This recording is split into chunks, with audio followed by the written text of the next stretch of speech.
스피디하게 알려드리는 미래교육 인사이트. 우리 위인합시다.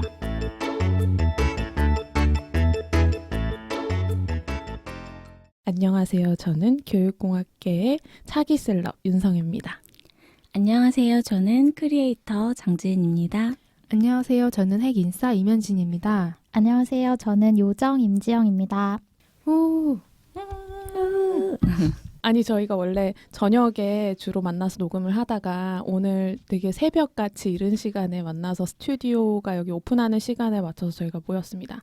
그래서 지금 말이 좀 입이 좀 풀리고 해야 되는데 잘할 수 있겠어요? 지금 아에이오 연습하고 들어야 돼요. 네, 잘해봅시다.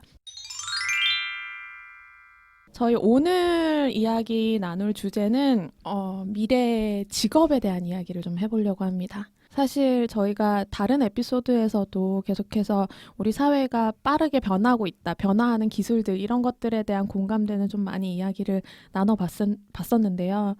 그래서 일자리는? 이라고 하는 주제가 또 굉장히 큰 화두가 되고 있어서 저희가 또 교육이랑 연계해서 이런 주제들을 가지고 좀 이야기를 해보겠습니다. 사실 많은 분들이 글쎄요, 많은 분들이라고 하기엔 또 일부일 수도 있겠다는 생각이 들긴 하는데 이제 여러 사람들이 내가 지금 하고 있는 직업이 그대로 계속 유지될 것인가 혹은 없어지진 않을까 혹은 내 자녀가 앞으로 일자리를 가져야 되는데 없어질 일자리가 많다고 하는데 이거 어떻게 해야 되지? 라고 하는 생각들을 많이들 하고 계실 것 같아요. 그래서 그거에 대한 이야기를 좀 나눠보겠습니다.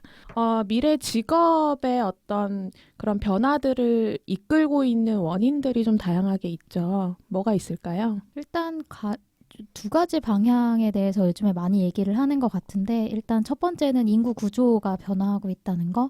그러니까 일단 고령화 사회, 저출산 사회 이런 것들이 많이 논의가 되고 있고 일단 그렇게 되면 일하는 인구의 구조 자체가 변하는 거기 때문에 굉장히 큰 변화라고 할 수 있고요. 그다음에 두 번째는 기술력의 변화인 것 같아요. 그렇게 두 가지. 기술력의 변화라고 하면 정말 단순히 이야기할 수 없을 정도로 굉장히 많은 변화들이 일어나고 있죠. 네, 그 기술의 변화에서 크게 지금 대두되고 있는 기술이 그 AI 기술인 거죠. 그래서 AI 기술이 이제 우리가 많이 해오던 것들을 이제 대체하게 된다는 것. 그래서 AI 기술과 또 하나가 뭐 딥러닝이라든지 혹은 블록체인 기술 같은 것들이 이제 우리가 기존에 해오던 많은 역할들을 같이 가져가는 기술들이죠. 그리고 2019년 ICT 트렌드를 찾으면 어디에서나 다 얘기하는 게 5G더라고요. 그러니까 저도 사실 자꾸 5G 하는 게 대체 뭔가 싶어가지고 찾아봤더니 그러니까 이렇게 생각을 하면 되게 쉽게 그러니까 저 같은 분들도 많으실 것 같아요. 대체 그게 뭐냐. 그러니까 수도꼭지가 이렇게 물이 나오는 수도꼭지가 있잖아요. 그러면 수도꼭지 자체가 굉장히 한 70배 정도로 커지는 거예요. 그러면 한번 물을 틀었을 때 그 물이 나오는 양과 속도가 엄청나게 빨라지게 되는 거죠. 그렇게 생각을 하면 가장 쉽게 이해를 할 수 있을 것 같은데 좀 그래서 그러면 어쨌다는 거냐. 그러니까 그래서 실제로 뭐가 변한다는 건데 인터넷 빨리 할 수 있게 되는 거야? 이렇게만 생각을 했어요. 근데 실제로 예를 들어서 우리가 비행기 탈 때 비행기에서 뭐 할지 미리 다운 안 받아놨다 뭐 이럴 때 있잖아요. 그럴 때 굉장히 큰 용량의 영화를 단 10초 만에 받을 수 있게 되는 거라고 하더라고요.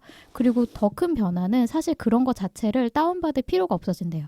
그러니까 한꺼번에 뭐 데이터가 엄청나게 많이 왔다 갔다 할 수 있기 때문에 뭐 VR 기술이라던가 뭐 이런 것들이 다운받을 필요 없이 실시간으로 계속해서 사용을 할 수 있게 되는 거라고 하고요.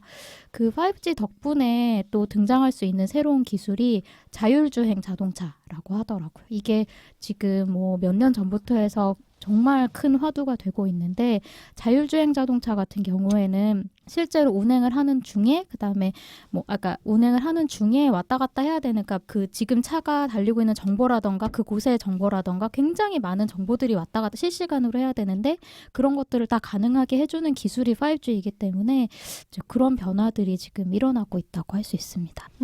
그 자율주행차 얘기가 나와서 저는 사실 다른 그 어떤 기술보다도 자율주행차를 이제 손꼽아 기다리는 사람으로서 이 자율주행차 얘기를 해보면 사실 자율주행차가 지금도 이제 굉장히 기술력은 완성에 가깝게 되고 있는 걸로 알고 있어요. 근데 이제 아직 아직까지는 우리가 상용화되지는 않았잖아요.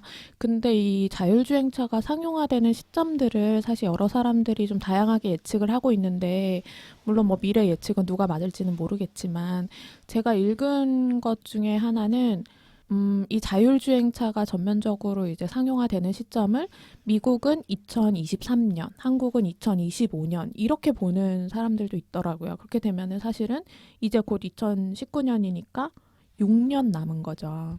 굉장히 빠르게 보고 있는 사람들도 있어요.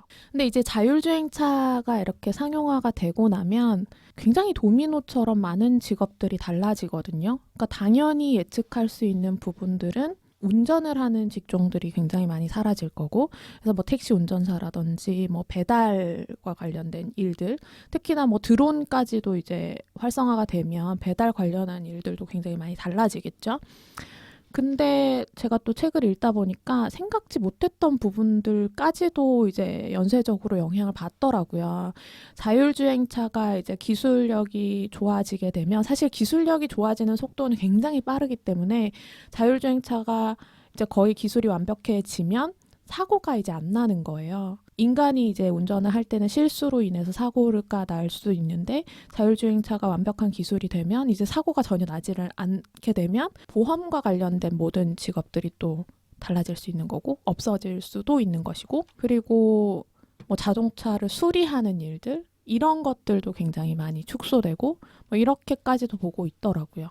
그리고 저는 아까 저희 에피 시작하기 전에 그 성혜님이 말씀해 주셨던 그 자율주행차로 인한 변화 중에 되게 재밌었던 게, 쇠로 만든 자동차도 필요 없어질 것이다. 저는 약간 그 말이 굉장히 충격으로 다가왔거든요. 정말 플라스틱으로 만들어도 사고가 안 나는? 정말 그러면 이제 저는 가족 중에 철강업계에 종사하는 분이 계셔서 매우 이게 와닿았는데, 철강업계가 이렇게 망하게 되는 거고. 달라질 수 있죠. 왜냐하면 그러니까 철강업계가 자동차 산업이랑 엄청나게 많이 관련이 되기 때문에 네.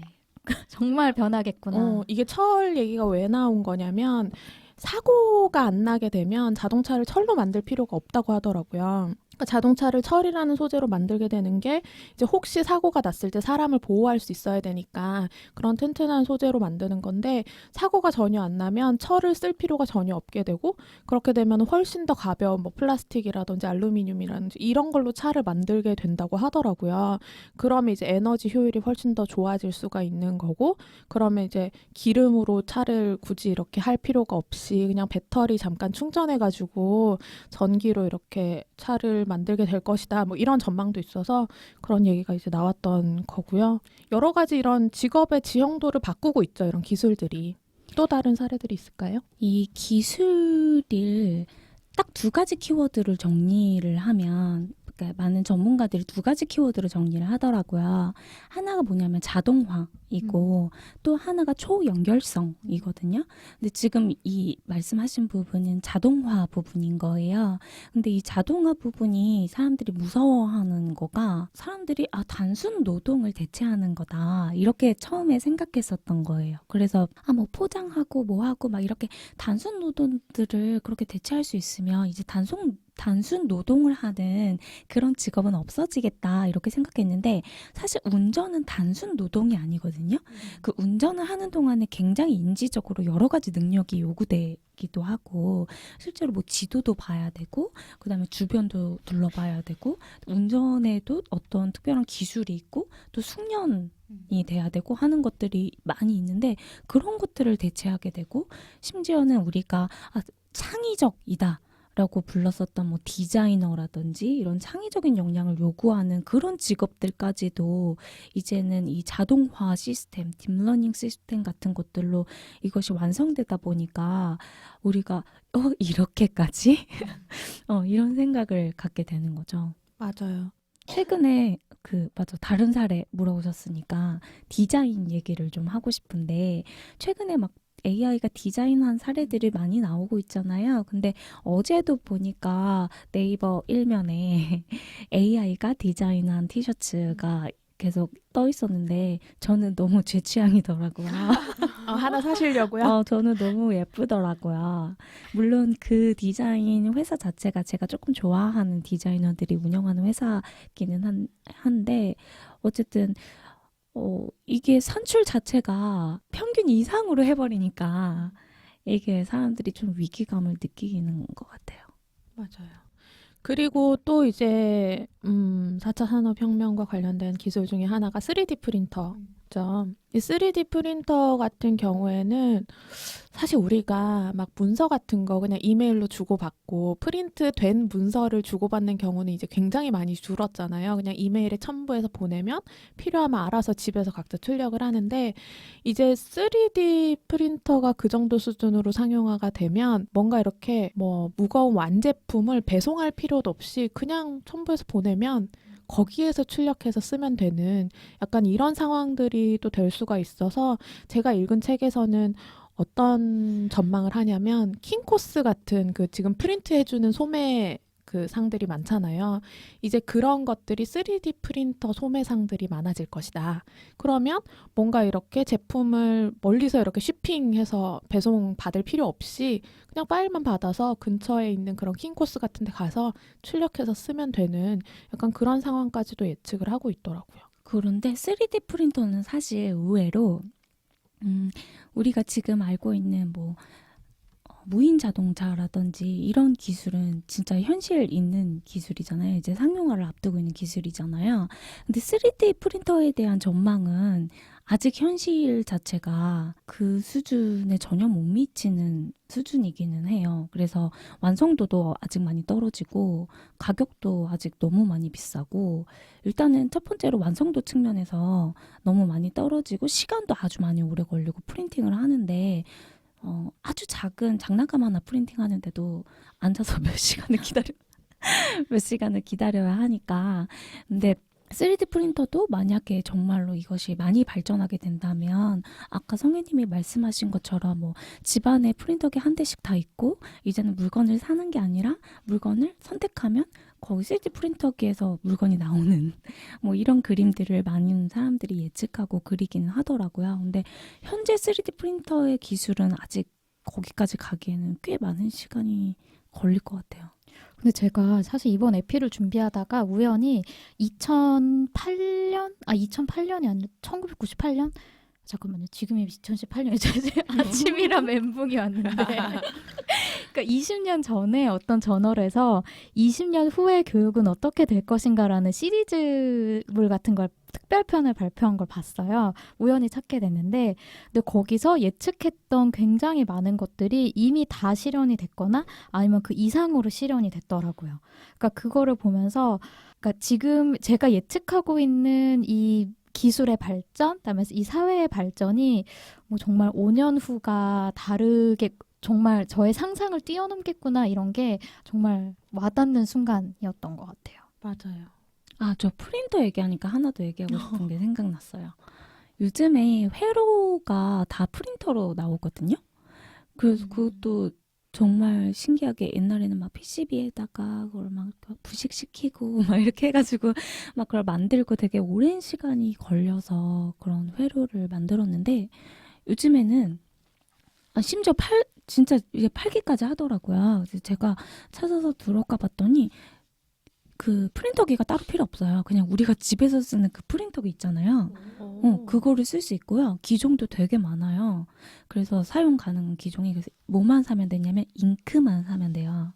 그래서 잉크만 사서 내가 집에 쓰는 그 프린터기에다가 잉크를 장착하고 회로를 그려서 프린트하면 바로 프린트가 나와요. 이거는 이제 벌써 이미 팔리고 있어요. 그래서 너무 신기하더라고요. 그래서 이제 이런 일들로 인해서 직업이 바뀌고 있죠. 직업이 어떤 식으로 바뀔지에 대해서는 좀 잘 정리된 리포트가 있다고 아까 현주님이 말씀을 해주셨는데 한번 소개해 주세요. 네, 그 4차 산업혁명 미래 일자리 전망이라는 고용정보원에서 나온 그 리포트를 하나 봤는데요. 작년 12월에 2017년 12월에 나온 건데 이제 그 고용 노동계 이슈로 이제 크게 5가지 방향을 꼽았더라고요. 그래서 첫 번째로 수행 직무 중 기술 도입에도 그대로 유지되는 경우가 있을 것이고 당연히 그리고 그 기술 도입으로 해당 직무가 기계로 완전히 대체되는 경우가 있을 것이고, 세 번째로는 기술 도입으로 일부 역할이 축소되거나 없어지는 대신에 사람의 특수성이 더욱 필요한 업무가 그 비중이나 중요도가 더욱 커지는 경우가 생길 수도 있고요. 그리고 네 번째로는 수행 직무 중 기술 도입 이후에 업무 방식과 내용이 변경되는 경우가 있을 수 있고, 이제 다섯 가지 마지막으로는 기술 도입으로 완전히 새로운 직무가 발생하는 경우가 있을 수 있겠다고, 총 이제 5개의 경우로 이제 그 새로운 기술의 변화로 인해서 생기는 일자리의 변화를 이제 정리를 했어요. 그래서 다시 한번 얘기를 해보면, 지금 그냥 뭐 미래에도 크게 변하지 않을 일자리들이 있을 것이고, 아니면 새롭게 생겨나거나 없어지거나, 아니면 인간의 중요성이 더욱 커지거나, 또는 그 역할이 줄어들거나, 이런 식으로 이제 변하게 되는 거라고 얘기를 할 수 있을 것 같습니다. 그래서 완전히 대체되는 일자리는 뭐 어떤 것들이 있을까요? 지금 뭐 생각해 보신 거 있으세요? 사실 제일 많이 이야기가 나오는 게 은행 창구직이 정말 가장 많이 나오는 것 같아요. 지금도 사실 많이 좀 대면 거래 안 하지 않나요? 대면 거래 은행 가서 한 가장 최근의 기억이 언젠가요? 전 환전밖에 없어요. 너무 없어져가지고 은행이 요즘 초비상이래요. 제 친구 중에 은행에서 일하는 친구가 있는데 그거 가지고 회의를 정말 많이 한다고 하더라고요. 이 대책을 어떻게 세울 것인가. 근데 재밌는 거는 어떻게 하면 사람들을 은행으로 직접 오게 만들까? 그건 너무 한치 앞만 보는 거 아닌가요? 아니, 한치 뒤를 보는 거죠. 아, 그렇네. 역으로. 역주행. 아니 근데 이게 진짜 급한 문제여가지고 뭐 커피숍이랑 같이 오픈해서 터가지고 커피숍처럼 만들자부터 시작해서 막 되게 다양한 논의를 하는 것 같더라고요. 네, 그래서 사실 저희가 은행 창구를 갈 일이 많이 없지만 가끔 필요할 때가 있잖아요. 그래서 막상 가려고 하면 지점들이 막 없어진 거예요. 아니면 이제 통폐합되거나. 맞아요. 그래서 되게 조금 불편할 때가 있더라고요. 그리고 이제 지점마다 업무하는 게 달라가지고 어떤 지점에서만 이 업무를 볼 수 있다. 뭐 가령 이런 것들도 있어가지고 은행도 좀 거의 대체되는 부분이 많은 것 같고, 그리고 아까 얘기했듯이 뭐 운전기사 이런 것들은 기술의 변화로 인해서 완전히 대체 가능성이 높은 것들이고, 아니면 뭐 기계 조립하는 것들, 단순 조립 같은 경우는 문제가 될 수 있고, 저는 최근에 본 뉴스로 사실 인간의 영역이 굉장히 필요한 부분이 그 교사라고 생각했는데 AI로 가능한 교사가 뭐 얼마 전에 나왔다, 이런 뉴스를 봤거든요. 그래서 뭐 완전히 교사를 대체할 수는 없겠지만 또 교사의 영역이 또 줄어들 수도 있겠다라는 생각도 들었어요. 그리고 그 맥도날드 가서 저는 사람한테 주문해 본 기억이 최근에 거의 없는 것 같기도 하고요. 저는 최근에 이마트를 가면 무조건 무인 계산대로 가요. 근데 술 계산할 때만 사람이, 제가 그럼 자주 필요하시겠는데? 19세 이상이라는 걸 증명하기 위해 얼굴을 한번 확인을 해야 되고, 얼굴과 이제 그 주민등록증 확인을 한번 해야 되고, 그 이외에는 진짜 요새는 거의 인간이 필요 없어지는 게 너무 많더라고요. 아니 근데 그것도 사실 그 공항에서 자동 출입국 되잖아요. 맞아요. 그거 시스템을 도입하면은 가능한 부분일 것 티켓도. 같아요. 맞아. 무인으로 요즘 많이 하고, 그리고 또 대표적으로 우리가 사라질 거, 빠른 시일 내에 사라질 거라고 예측하는 게 부착 업체들이거든요. 그 공장에서 그걸 리패키징 한다든지 그 패키징 하는데 나란히 서서 부착하는 일을 하거나 패키징 하는 일을 하는 그런 이제 일들이 있어요. 업체들이 있어요. 그래서 그런 부착 업체에서 일하시는 분들이 아마 많이 사라질 거라고 예측을 하더라고요. 진짜 저 얼마 전에 영화를 보러 갔는데 그 영화관에서 티켓 주는 분이, 예전에는 티켓 판매가 있었고 이제 팝콘 파는 데가 있었는데 그게 완전히 줄어들어서 팝콘을 팔다가 알림이 오면 티켓을 주는 거예요.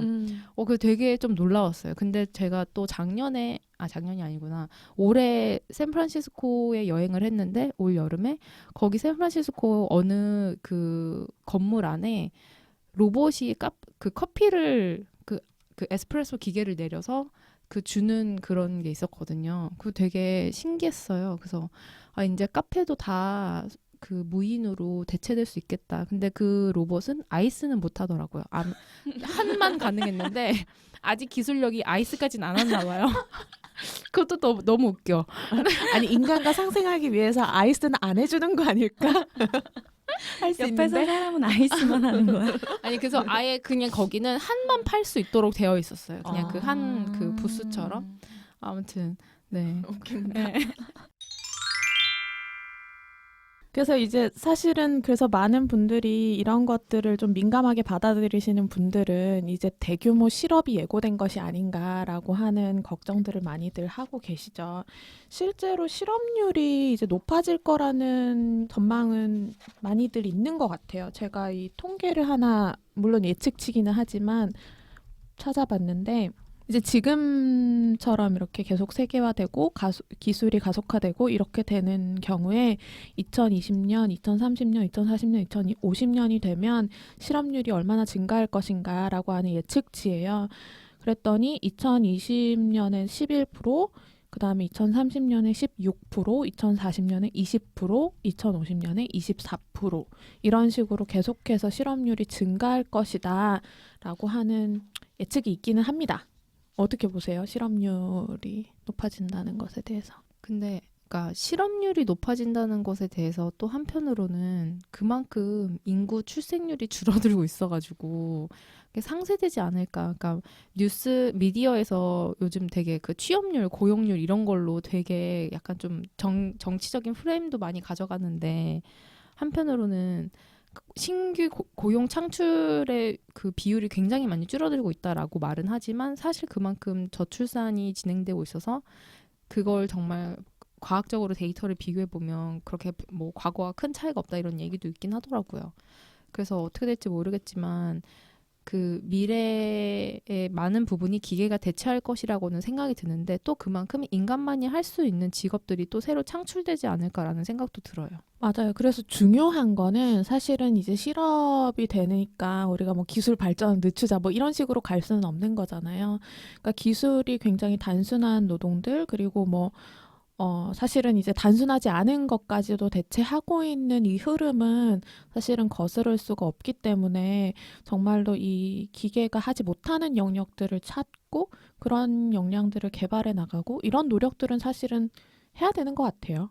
근데 이제 사실 되게 어려운 문제거든요. 왜냐면 젊은 세대들은 그것이 가능한데 이제 나이 든 세대들은 조금 그런 것들이 굉장히 어렵고 이제 와서 새로운 이런 것들을 한다는 것이 막연한 두려움이나 어려움 같은 것들이 있고 근데 그렇다고 해서 그분들을 위해서 아까 성혜님이 말씀하신 것처럼 뭐 기술 발전을 중단한다든지 기술은 계속 그렇게 발전하는데 사회가 그것을 받아들이지 않는다든지 하는 것에도 사실 무리가 있어서 그러니까 그런 것들을 적절하게 서로 이렇게 잘 찾아나가는 것이 되게 어려운데요. 그러니까 사라지는 직업만큼 새로운 직업이 또 그만큼 많이 생겨날 거라고 예측을 하는데요. 또 더 어려운 건 뭐냐면 그래 사라지는 직업이 어느 정도 예측이 된단 말이에요. 근데 새로 생겨날 직업들에 대한 예측은 사라지는 직업에 대한 예측보다 훨씬 더 어려운 거예요. 특히 근데 그거에 대한 예측이 특별히 좀 영특하고 이렇게 똑똑한 일부의 어떤 그런 지식인들 사이에서 그 예측이 훨씬 더 활발하게 이루어진다는 거죠. 근데 실제로 그 직업을 잃게 되는 그 집단에서는 오히려 그 예측이 잘 이루어지지 않기 때문에 그렇기 때문에 이것을 해결하기가 더 어려운 거예요. 이런 기술 발전으로 이루어지는 실업에 대해서. 그러니까 불균형적인 측면이 굉장히 큰 거죠. 네. 그래서 사실 굉장히 어려운 문제예요. 굉장히 정치적인 문제이기도 하고. 맞아요. 그래서 또 정부에서 그런 것들을 대비해서 미래 그런 일자리의 변화로 예측이 되는 뭐 IT 전문 인력들의 수요를 맞추기 위해서 지금 국가적으로 뭐 에꼴 사이나 이런 부분들을 준비를 해서 또 양성을 하려고도 하잖아요. 근데 뭐 이거는 이제 또 나중에 얘기를 하기로 하고 이제 지금 당장 뭐 미래에 어떤 직업들이 생길까라고 좀 예측이 되는 부분들이 있는데 좀 재밌는 그런 기획 기사를 전에 본 적이 있어가지고 한번 소개를 해드리면 지난 9월에 있었던 한 기획 기사인데요. 여기 그 기사 제목이 뭐였냐면 알아두면 쓸모 있는 신기한 직업이어가지고 알쓸 신잡이었어요. 그래서 이제 이제 분야를 총 몇 가지로 나뉘었냐면 지금 대략 한 12가지 정도의 분야로 우주항공, 유통물류, 농업업, 의료, 소프트웨어, 로봇, 자동차, 에너지, AR, VR, 양자, 암호, 블록체인, 인공지능 이렇게 이제 큰 분야로 나눠서 각 분야별로 기대되는 그런 일자리, 새로 생겨날 일자리들을 예측을 했는데 먼저 이제 우주항공 쪽에는 제가 이제 관심 있었던 부분이 요즘에 뭐 화성에 막 그런 뭐 이렇게 새로 착륙한 그 뭐였죠? 그걸 뭐라 그러죠? 탐사선. 탐사선. 네. 이제 탐사선 보내고 이랬는데 계속 이제 우주 항공 기술들이 발전을 하면서 정말 옛날에 말로만 들었던 뭐 우주 여행이 가능할 것이다 이런 얘기가 나오면서 이제 우주 여행을 하려면 우주선을 잘 도착을 시켜야 되니까 이런 부분에 대한 도선사가 우주선 도킹 도선사가 필요할 것이다. 이런 예측이 나오고 있고요. 우주 여행 가이드가 생겨날 것이다라는 얘기가 있습니다. 그리고 물류 쪽에는 그런 뭐 전자상거래 전문가나 아니면은 뭐 관련한 엔지니어들이 이제 유망 직종이 될 것이고 농업 쪽에서는 농업 데이터 분석이나 아니면 그런 농작물 상태를 모니터링하는 좀 더 과학적인 측면으로 접근을 하는 전문가들이 필요하게 될 것이라고 하고요. 그다음에 의료 쪽으로는 이제 고령화에 대한 변화로 보건 의료 서비스 쪽의 수요가 증가해서 노인 관련한 그런 뭐 간병이나 상담사 이런 부분들이 이제 중요하게 될 것이고 또 유전학적인 측면으로 이제 직업들이 좀 더 발전을 할 거라고 예측이 되고 있어요.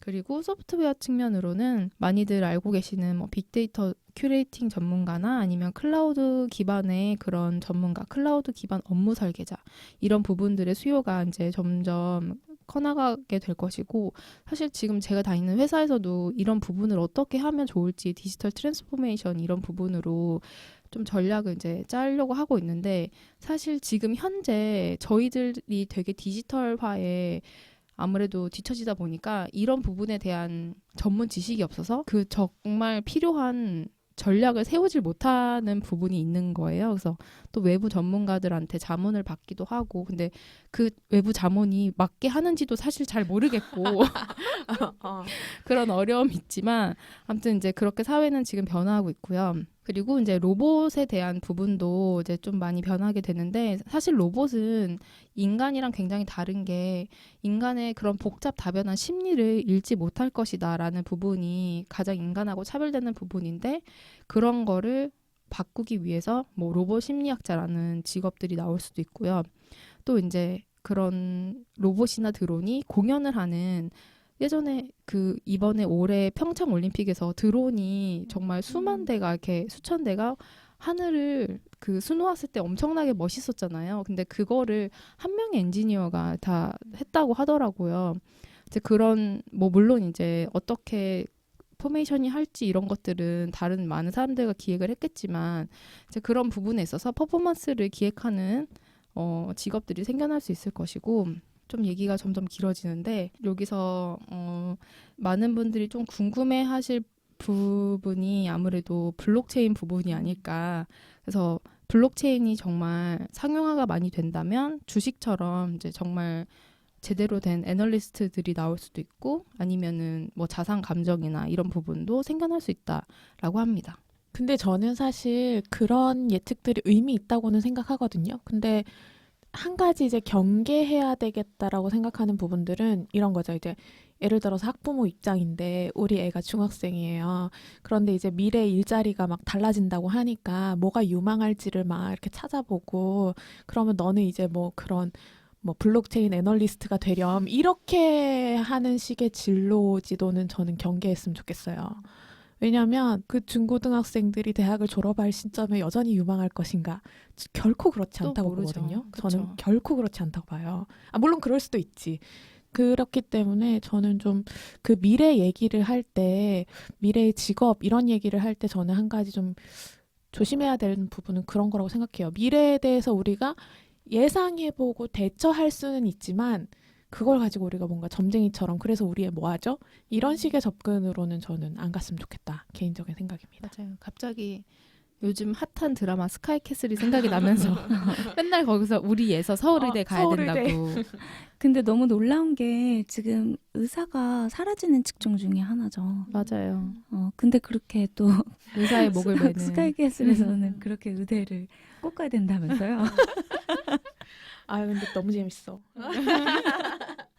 아니 나 너무 재밌는 거 응. 갑자기 그냥 딴 얘기. 네. 그 거기에 어떤 그 코디네이터가 나오신다면서요. 입시 코디. 근데 코디네이터 이렇게 애들이 바탕화면에 해놓고 시험 D3 뭐 이렇게 해놓은대요. 우리 현진님 토익 만점 받으셔야 되잖아요.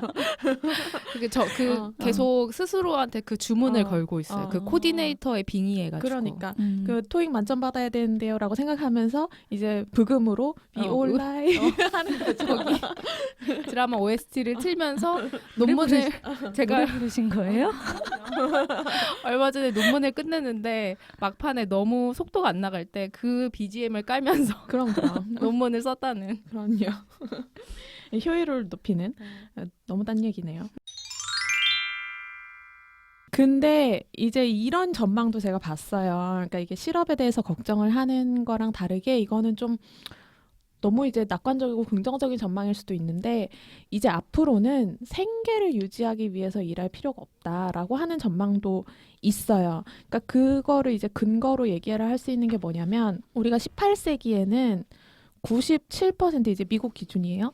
97%의 사람들이 농업에 종사를 했대요. 근데 지금은 한 22% 정도로 줄었다고 하더라고요. 그러니까 95%만큼이 농업 인구에서 빠져나간 거죠. 근데 그럼에도 불구하고 우리가 먹고 사는 문제를 이게 불균형은 물론 있지만 걱정하진 않잖아요. 대부분의 경우에. 그러니까 그 95%가 줄어도 생산성이 높아졌기 때문에 괜찮아진 거잖아요. 근데 이 산업 시대의 어떤 생산이라고 하는 것도 이제 앞으로 비슷한 전망으로 갈 거다. 그래서 앞으로는 이제 생계를 위해서 일하는 것이 아니라 뭔가 정말로 나의 창조성을 발휘하는 거에서 즐거움을 느끼거나 혹은 뭐 자아 실현을 위해서 일을 하게 될지도 모른다라고 하는 전망들이 있어요. 그래서 실제로 제가 지금 보고 있는 책이 그 세계 미래 보고서라고 하는 책에서의 전망은 오. 뭐냐면 소름. 똑같은 거 보고 있었어요? 저도 그 책 보고 있는데 네네네. 거기서는 2040년에 이제 부유한 국가에서 기본소득이 보장될 거고 2050년에는 대부분의 국가에서 기본소득을 보장하게 될 거다. 왜냐하면 기계로 인해서 생산하는 것들을 우리 모두가 누려도 될 만큼의 생산성이 된다라고 하는 예측인 거거든요. 어떻게 생각하세요? 몇 년 반 보고 계세요? 딴 얘기. 2017년. 아, 2019년 판이 나왔어요. 이게 사실 제가 이거 계속 사서 보고 있거든요. 이게 4,500명의 미래학자들이 이제 세계적인 미래 연구 그룹으로 밀레니엄 프로젝트라는 것을 만들어가지고 2019년 판 저는 사가지고 아직 다 읽지는 못했어요. 그래서 지금 보고 있는데 이게 제가 이거 되게 오래전부터 이게 계속 나와서 2008년부터 계속 나와가지고 제가 계속 나올 때마다 새로 사서 보고 있는데 이게 교육판도 있어요. 교육 예측판도 있는데 생각보다 꽤 잘 정리가 돼 있고 그리고 여기 박영숙 선생님께서 요거를 계속 내시는데 좀 추천드리고 싶어가지고 제가 얘기를 했고요. 그리고 질문이 뭐였죠?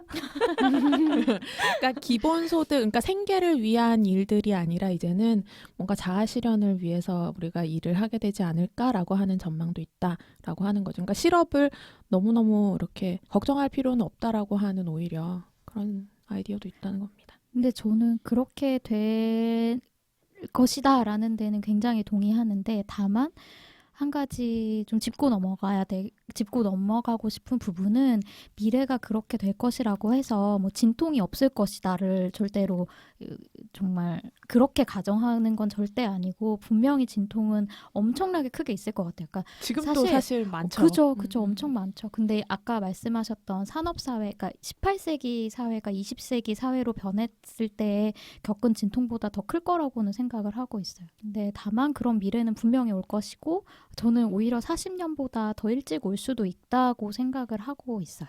그래서 제도가 빨리 따라가줘야 될 것 같아요. 사실은 그 진통에서 그 경험하게 되는 그 대부분의 어떤 피해는 사실은 없는 사람들이 겪게 되는 거잖아요. 자본가는 사실 피해 가겠죠. 많은 그런 어려움들을. 근데 대부분 지금 사실 뭐 최저임금 올리는 거에 대한 피해도 사실은 소상공인들이 입고 있잖아요. 그러니까 그런 것처럼 그런 진통들을 예방하기 위한 뭔가 정책적인 고민들 이런 게 빨리빨리 좀 따라가줘야 되지 않나라는 생각을 저는 개인적으로 했습니다. 참고로 소상공인을 위해서 정부에서 네. 그 임금을 지원해주고 있어요. 네. 그러니까 이게 시간강사법이랑 저는 똑같다고 생각이 드는 거예요. 시간강사법도 이제 시간강사들의 어떤 그 처우를 개선하기 위한 법이잖아요. 근데 대학들에서 시간강사를 줄이겠다고 꼼수를 쓰고 있죠. 교육부에서 물론 시간강사 늘어나는 급여들을 지원해주겠다고 말은 했는데 또 뭐 여러 가지 문제로 뭐 진통들이 없진 않으니까. 맞아요. 그게 또 갑자기 또 딴 얘기인데 그 고용 관련해서 계약직에 대한 처우를 개선한다고 해가지고 계약직 법을 만들었더니 2년 이후에는 정규로 고용을 해야 되니까 그냥 2년 내에 다 해고를 시키잖아요.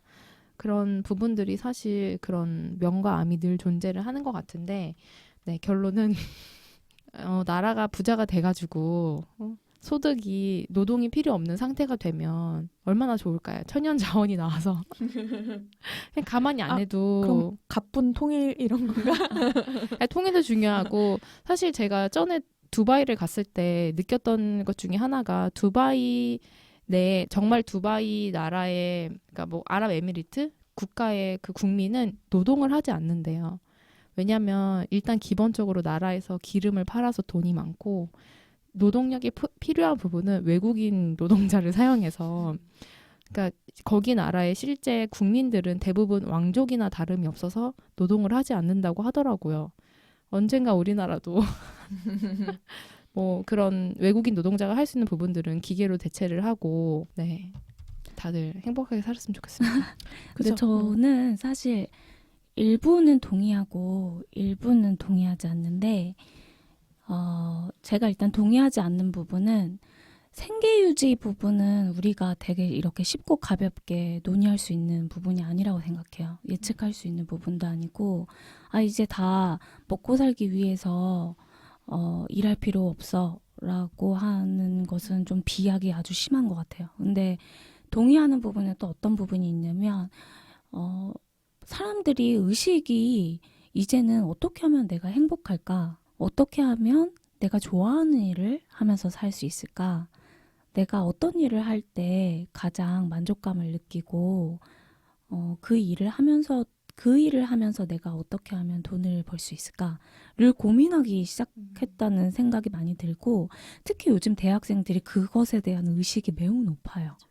그래서 자기 자신을 사랑하는 마음 같은 거에서도 되게 그것을 돌아보고 자기가 조금 문제가 있다고 느껴지면은 그것을 치료해야 되고 치유받아야 된다라는 의식도 되게 높고 그래서 실제로 교양 과목들 중에서 그렇게 아이들의 마음을 이렇게 다룬다든지 어떤 행복에 대한 강의라든지 이런 것들은 정말 등록하기가 어렵대요.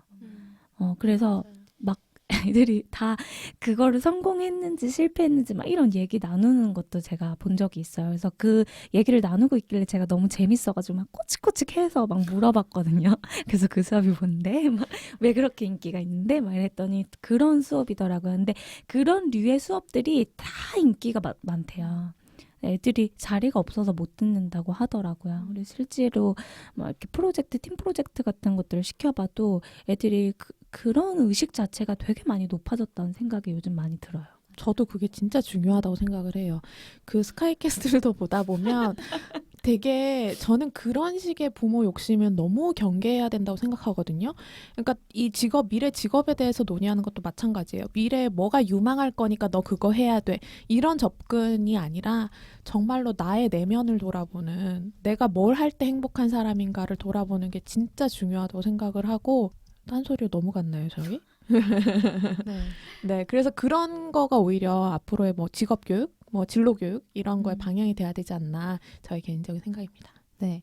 약간 여기에서 연결되는 얘기를 해보자면, 그러니까 많은 부분이 기계가 그 인간이 할 일을 대체하면서 인간의 노동 시간들이 계속 단축될 것이라는 예측들이 있어요. 그래서 그러면 많은 부분에 여가 시간이 남는데 과연 이걸 어떻게 보낼 것인가 또 되게 화두가 되더라고요. 그래서 뭐 지금 당장 어떻게 보내는 것이 좋은 것이다라는 게 결론이 나는 건 아니지만 이제 앞으로 그런 미래 직업을 고민을 하면서 또 미래에는 내 남은 여가 시간을 어떻게 행복하고 의미 있게 보낼 것인지 고민하는 것도 되게 중요할 거라는 생각을 하게 됩니다. 그리고 일하는 방식에 있어서도 좀 행복하게 일하는 것 이런 거에 대한 고민들을 같이 하면 좋을 것 같아요. 그래서 최근에 또 많이 얘기가 나오고 있는 게 이제는 뭔가 이렇게 정규직으로 고용해서 고용당해서 일을 하는 거가 아니라 뭔가 프로젝트성으로 그래서 뭔가 직업이 여러 번 바뀌는 사람도 직장이 여러 번 바뀌는 사람도 있겠지만 아예 직장이 고정되지 않고 여러 가지 프로젝트마다 이렇게 좀 바뀌면서 일을 하는 경우가 이제 많아질 거라고 예측을 하죠. 사실 제가 그렇게 일을 하고 있고요. 그래서 이제 최근에 또 유행하는 게 그런 거잖아요. 치앙마이 한 달 살기 뭐 이런 거. 왜냐면은 그 물리적인 위치가 바뀌더라도 일을 할 수 있는 사람들이 많아지고 있기 때문에 그런 경우 이제 디지털 노마드라고 하더라고요. 그래서 그런 식의 것도 한 가지 트렌드라고 말씀드릴 수 있을 것 같습니다.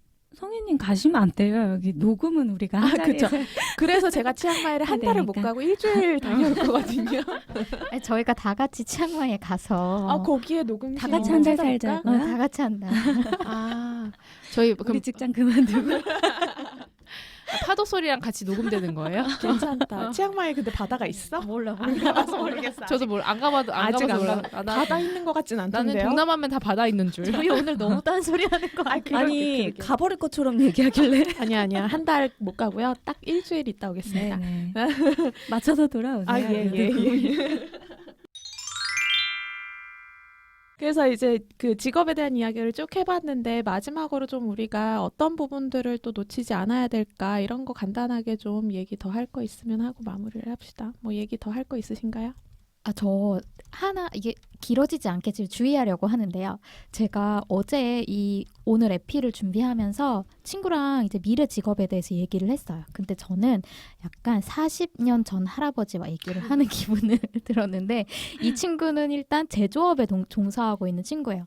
근데 제조업에서 그래도 정말 블루칼라로 일하고 있는 친구는 아니고요. 이제 관리직으로 일을 하고 있는 친구인데 이 친구는 기계가 인간을 완전히 대체할 것이다라는 것에 대해서 정말 제조업에서 일을 하고 있는 이 친구 이제 자동차 베어링을 만드는 회사에서 일을 하고 있는데 완전히 거부를 하고 있더라고요. 근데 그게 막 심리적인 거부 이런 수준이 아니라 그건 불가능해라고 얘기를 하는 거예요. 이 친구의 논리는 기계로 대체하면 이 공장의 유연성이 없어지기 때문에 유연성은 한 사람이 일할 때에만 이제 유연성을 발휘할 수 있다. 그래서 절대로 대체할 수 없다. 이렇게 얘기를 하는데 저는 사실 그 공장에서 일해보지 않아서 잘은 모르겠지만 정말 아직까지도 40년 전에 살아가는 사람이 있기 때문에 이런 사람들까지 같이 어떻게 하면 미래 사회로 나아갈 수 있을 것인가에 대한 고민이 저는 한 번도 해보지 않았지만 그런 고민도 하고 가야 될 것 같긴 하더라고요. 이게 마무리 멘트로 적절할지 모르겠지만 어제 준비를 하다가 생각지도 못한 복병을 만나서 한번 얘기를 해보고 싶었습니다.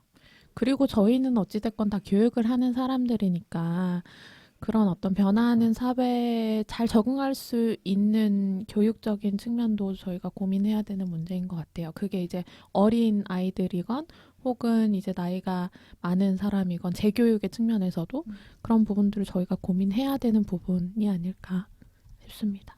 더 얘기할 거 있으신가요? 네, 뭐 미래 교육이긴 한데 사실 지금 현재 또 중요한 직업 교육 쪽으로 하나 얘기를 하고 싶었던 게 좀 비슷한 얘기긴 하지만 이제 계속 시니어의 그런 고령화로 문제가 되는 게 지금 젊은 세대들에 대해서는 앞으로 어떤 변화가 있을지 예측을 하면서 그거를 역량을 준비를 하고 뭐 IT에 대한 부분도 많이 교육을 하곤 하는데 시니어 대상 일자리 교육이 굉장히 아직은 빈약하다라고 하더라고요. 그래서 대부분 서비스 업종으로 많이 진로 교육을 하고 있는데, 그러니까 재취업 교육을 하고 있는데 이제는 서비스가 굉장히 많은 부분이 로봇으로 대체가 된다고 하니까 그럼 과연 그 시니어 세대들은 어디로 갈 것인가라는 부분에 대해서 네, 또 고민을 하게 되고 그분들한테 적절한 일자리는 무엇인가에 대해서 좀 사회적으로 더 많은 논의와 그런 준비가 필요하지 않나라는 생각을 했습니다. 저도 이거 너무 동의해요. 그래서 아까도 제가 살짝 이 얘기를 하기는 했었는데 이 고령화 그다음에 시니어를 대상으로 하는 변화된 직업에 대한 어떤 직업 교육이라든지 은퇴 후 일자리 교육 같은 것들 아주 중요하다고 생각해요. 우리 어린 아이들은 너무 잘하고 있어가지고 우리보다 잘하고 평범하게, 있을 수 있어요. 네. 그래서 약간 그리고 또 직업을 본의 아니게 박탈당하거나 기술의 발전으로 잃게 되는 그분들에 대한 또 다른 이제 직업 교육 같은 것들 굉장히 중요하다고 저도 생각합니다. 저희는 왜 이렇게 할 일이 많을까요? 왜 이렇게 다 내 어깨 위에 있는 것 같지? 늘 저희는 이제 고민해보는 걸로 합시다. 네. 그러면 여기까지. 교육계의 최신 트렌드를 스피디하게 알려드리는 미래교육 인사이트. 우리 다음에도 미인할까요? 구독 민. 팔로우 미. 하트 민. 많은 후기와 후원 부탁드립니다.